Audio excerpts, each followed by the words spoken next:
ঘরে ঘরে গপ্প মির। ওরে বাবা, মির আর কি হবে ব্যাপারটা? আমার জন্য একটা বিশাল বড় বাবা, ক্যাপ্টেন আমার পাশে বসে আছে। মানে আপনাকে ও কতটা ফলো করে? আমারও কষ্ট হয়। এমন না, ওই জাদু আছে, জাদু।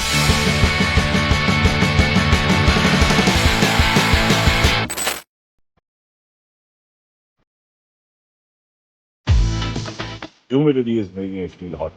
এই গরমে ঘরে ঘরে গপ্প মির।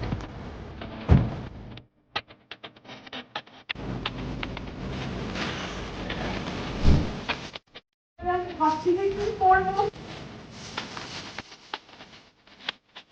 কি দেখা হলে ফার্স্ট কি বলবো আমি এখনো ঠিক করে উঠতে পারছি না। ঘরে ঘরে গপ্প মির, সুস্মিতা চক্রবর্তী।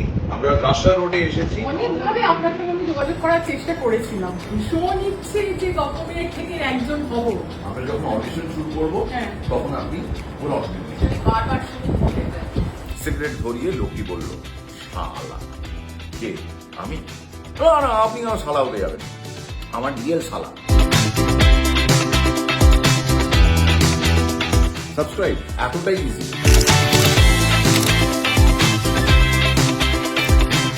আমরা শুধু যে এখানে লাঞ্চ করেছি তা নয়, আমরা এখান থেকে খাবারও নিয়ে যাচ্ছি।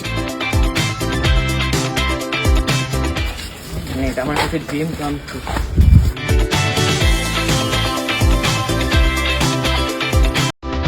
অভিরূপ রায় তার বাড়িতে এসেছি। Hello, Abhirup winner. একদম। তো অভিরূপের জন্য আর এটা মিষ্টি।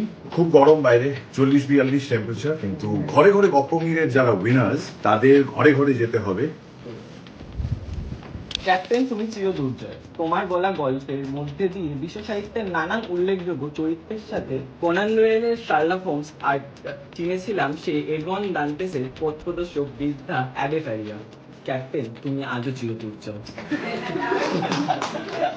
নো ব্যাপার আছে। আমার মাথা একদম হ্যাং হয়ে গেছিল যখন ফার্স্ট ফোনটা এসেছিল। হ্যালো, তুমি আগে কি জল খাও খাও।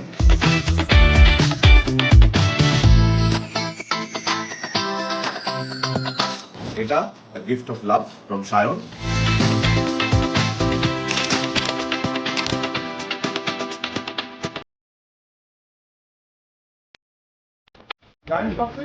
আমার বাড়িতে কক্সবাজারে এসেছি, যার তাগিদে এসেছি তার নাম সুলেখা পাল, এবং তিনি শুধু গপ্প মিরের ঠেকের ফ্যান নন, তিনি তখন থেকে ফ্যান দিয়ে যখন থেকে আমি আমার রেডিও জীবন সূত্রে সবার সঙ্গে আলাপ হয়েছে, আমি পরিচিত হয়েছি, তখন থেকে উনি আমার সঙ্গে associated. Thank you very much.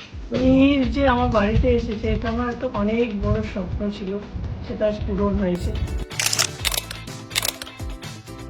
ঘরে ঘরে গপ্প মির, অ্যাজ প্রমিসড, মানুষের ঘরে, লিসনারদের ঘরে গপ্প মির পৌঁছে যাচ্ছে।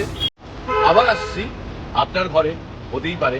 তার আগে লাইক করুন, শেয়ার করুন, সাবস্ক্রাইব করুন গপ্প মিরের টেক অন youtube.com/@realme।